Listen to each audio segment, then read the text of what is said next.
నమస్తే, నేను Keshav. Welcome to Suman TV. Andhra Pradesh రాజధాని అమరావతికి స్కాముల గండం తప్పేలా లేదు. గత ప్రభుత్వం చేసినటువంటిది అంటే 2014, 19 మధ్య ప్రభుత్వం తీసుకున్నటువంటి నిర్ణయాలన్నీ ఒక పెద్ద స్కామ్ అంటూ 2019, 24 మధ్య ఒక హై డ్రామా నడిచింది. దీంతోనే 3 రాజధానులు అనేటువంటి నినాదాన్ని కూడా అప్పటి ప్రభుత్వం వెలుగులోకి తీసుకొచ్చింది. ఇప్పుడు కొత్త ప్రభుత్వం ఏర్పడిన తర్వాత రాజధాని పైన ఒక క్లారిటీ వచ్చింది. ఒకే రాజధాని ఆంధ్రప్రదేశ్కి, దానికి సంబంధించి అమరావతి మాస్టర్ ప్లాన్ని అమలు చేయడంతో పాటు అమరావతి నగర నిర్మాణం పైన ప్రత్యేక దృష్టి పెడతామని ఏపీ సీఎం చంద్రబాబు నాయుడు రాష్ట్ర ప్రభుత్వం ప్రకటించింది. కేంద్ర ప్రభుత్వం కూడా ఇదే రీతిలో భరోసా ఇచ్చినటువంటి పరిస్థితి. ఇప్పుడు వీటన్నిటినీ మరోసారి పటాపంచలు చేసేటువంటి కొత్త స్కామ్ ఒకటి వెలుగులోకి వచ్చినట్టుగా సమాచారం అందుతుంది.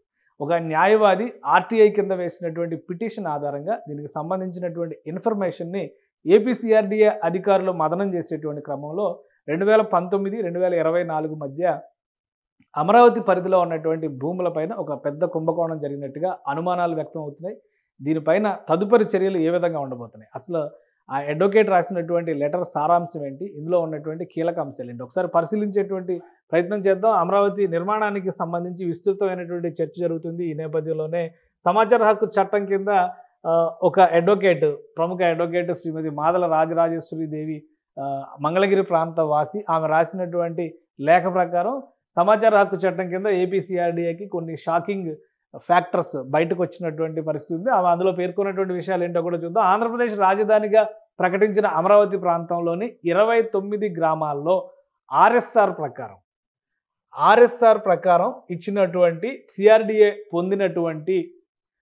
పొందుపరిచినటువంటి 9.1 మరియు 9.5 నిబంధనల ప్రకారం ప్రభుత్వ భూములుగా, చెరువులుగా, కుంటలుగా, పుంతలుగా, అన్నోన్ ల్యాండ్స్గా నమోదు కాబడిన భూముల వివరాలు అందించగలరు.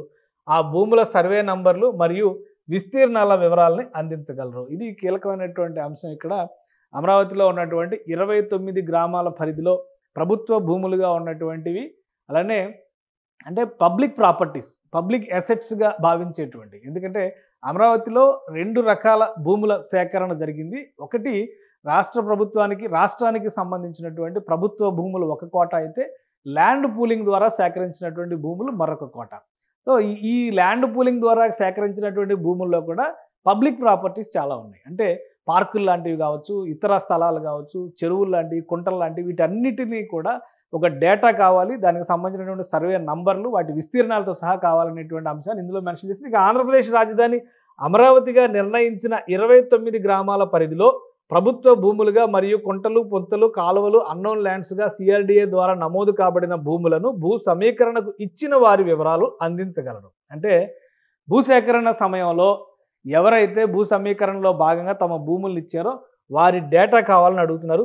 ఆ భూములను సమీకరణకు తీసుకుని ప్రతిగా ప్లాట్లు పొందిన వ్యక్తుల వివరాలు మరియు ఆ ప్లాట్లను రిజిస్ట్రేషన్లు చేసిన సదరు సిఆర్డీఏ అధికారుల వివరాలు మరియు రెవెన్యూ సిబ్బంది వివరాలు ఇవ్వగలరు. సో అంటే ఇక్కడ చాలా కీలకమైనటువంటి డేటా అడుగుతున్నారు. ఇన్ని సంవత్సరాల నుంచి జరిగినటువంటి ప్రక్రియ అంతా ఒక ఎత్తు. ఇందులో 2 అంశాలు ఉన్నాయి. ఒకటి పబ్లిక్ ప్రాపర్టీస్ ఏంటో తేల్చండి, దాని లబ్ధిదారులు ఎవరో తేల్చండి, అలానే ఆ రిజిస్ట్రేషన్ సమయంలో కీలకంగా వ్యవహరించినటువంటి అధికారులు, సిబ్బంది ఎవరు, అది కూడా తేల్చండి అనేటువంటిది ఈ 2 అంశాల సారాంశం. సిఆర్డీఏ వివరాల అధికారులు ఇవ్వగలరు. అలానే ఆ రిజిస్ట్రేషన్లకు సంబంధించిన డాక్యుమెంట్ల కాపీలను కూడా సమాచార హక్కు చట్టం ద్వారా కోరుతున్నాం అనేటువంటి అంశాన్ని ఇందులో మెన్షన్ చేశారు. ఇది ఎప్పుడు ఇచ్చారు ఈ లెటర్ అంటే ఈ నెలలోనే ఇచ్చారు. ఆగస్టు నెల 13వ తేదీన సిఆర్డీఏకి అందింది. అయితే దీనిపైన సిఆర్డీఏ జరిపినటువంటి మదనంలో కొన్ని షాకింగ్ ఫ్యాక్టర్స్ బయటపడినట్టుగా సమాచారం అందుతోంది. సో ఏ విధంగా దీన్ని పరిష్కరించాలి అనేటువంటి ఆలోచన కూడా సిఆర్డీఏ అధికారులు చేస్తున్నారు. ఇది రాష్ట్ర ప్రభుత్వ దృష్టికి వెళ్ళేటువంటి అవకాశాలు చాలా స్పష్టంగా కనిపిస్తున్నాయి. ఇక్కడ సమాచార హక్కు చట్టం సెక్షన్ 6A ప్రకారం మరియు ఆంధ్రప్రదేశ్ రాజధాని ప్రాంత అభివృద్ధి ప్రాధికార సంస్థ 2014లో సెక్షన్ 12 ప్రకారం ఈ 2 షెడ్యూల్ ప్రకారం సెక్షన్ 41B ప్రకారం సమాచారాన్ని నిర్ణీత సమయంలో అందించగలరని ఆశిస్తున్నాం. సమాచార హక్కు చట్టం ప్రకారం ఇందుకు కావాల్సిన ఫీజు వివరాలు ఇవన్నీ కూడా ఫార్మాలిటీస్. సో ఇందులో వచ్చినటువంటి ప్రధానమైనటువంటి అంశం ఏంటంటే 2019, 24 మధ్య కాలంలో లబ్ధిదారులుగా చెప్పినటువంటి వారి నుంచి భూములు సేకరించేటువంటి క్రమంలో ప్రభుత్వ భూములకు సంబంధించినటువంటి డాక్యుమెంట్ పత్రాలు, నకిలీ పత్రాలు సృష్టించి వాటి ద్వారా ప్రైవేటు ఆస్తుల రూపంలో వాటిని మళ్ళీ సిఆర్డీఏకి అమ్మి లబ్ధిదారులుగా ఆ కోటాలోకి వచ్చేటువంటి ప్రయత్నం కొందరు వ్యక్తులు చేశారు అనేది ప్రధానమైనటువంటి ఆరోపణ. దాదాపు 1200 ఎకరాల భూమి ఈ రూపంలో మాయం చేసేటువంటి ప్రయత్నం జరిగింది అనేది ఈ కంప్లైంట్ చేసినటువంటి అంశాల ద్వారా వెలుగులోకి వస్తున్నటువంటి అంశం. అలానే ఇందులో రిజిస్ట్రేషన్లు చేయించుకున్నటువంటి వ్యక్తులు వివిధ జిల్లాల నుంచి కడప, కర్నూలు, రాయలసీమలో ఉన్నటువంటి కీలకమైనటువంటి జిల్లాలతో పాటు ప్రకాశం జిల్లా, నెల్లూరు జిల్లాకు సంబంధించినటువంటి వైసీపీ నాయకుల జాబితా ఇందులో ఉంది అనేది ప్రధానమైనటువంటి ఆరోపణ. సో ఈ 1200 ఎకరాలని కూడా ఏపీ సిఆర్డీఏ పరిధిలో ఉన్నటువంటి భూముల్ని, ప్రభుత్వ భూముల్నే నకిలీ పత్రాలు సృష్టించడం ద్వారా ప్రభుత్వ భూముల్నే మళ్ళీ ప్రభుత్వానికి సమీకరణ ద్వారా ఇచ్చినట్లుగా డాక్యుమెంట్స్ సృష్టించుకొని దాని నుంచి లబ్ధి పొందేటువంటి ప్రయత్నం చేస్తున్నారనేది ఇక్కడ ప్రధానమైనటువంటి ఆరోపణ.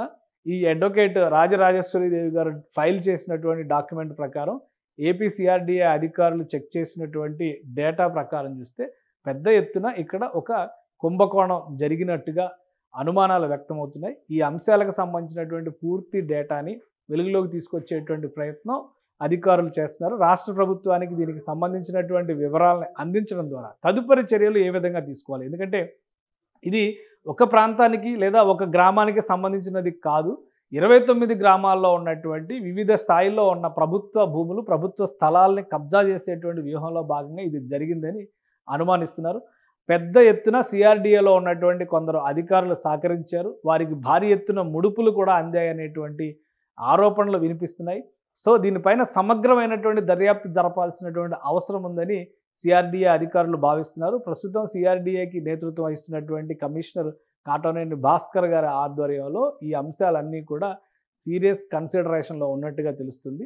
రాష్ట్ర ముఖ్యమంత్రి దృష్టికి ఈ అంశాలను తీసుకెళ్లిన తర్వాత తదుపరి సిఐడి విచారణ వేస్తారా లేదా మరేదైనా రూపంలో దీనికి సంబంధించినటువంటి అంశం పైన సమగ్ర దర్యాప్తు చేపిస్తారా అనేది తెలియాల్సి ఉంది. కానీ ఆంధ్రప్రదేశ్ రాజధాని అనుకున్న తర్వాత ఇన్సైడర్ ట్రేడింగ్ అనేటువంటి ఆరోపణలు, ల్యాండ్ ఎక్విజిషన్లో అవకతవకలు జరిగాయనేటువంటి విమర్శలు ఇవన్నీ గత ప్రభుత్వ హయాంలో చూసినటువంటి అంశాలు. ఇప్పుడు కొత్తగా ఈ ప్రభుత్వ హయాంలో మళ్ళీ స్కామ్ రూపంలో ఇంకొక అంశం వెలుగు చూడడం. ఎందుకంటే అతి త్వరలోనే అమరావతి నిర్మాణానికి సంబంధించినటువంటి పునఃప్రతిష్ఠ జరగబోతుందనేటువంటి సమాచారం వస్తున్న నేపథ్యంలో దాదాపు 1200 ఎకరాలకు సంబంధించినటువంటి భూములపైన ఇటువంటి అనుమానాలు రావడం, దీనికి సంబంధించినటువంటి డేటా సేకరించడం అనేది ఇప్పుడు సంచలనంగా మారింది.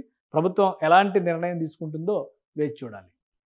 సుమన్ టీవీలో మీ పర్సనల్ అండ్ బిజినెస్ ప్రమోషన్స్ కోసం కింది నెంబర్కి కాంటాక్ట్ చేయండి.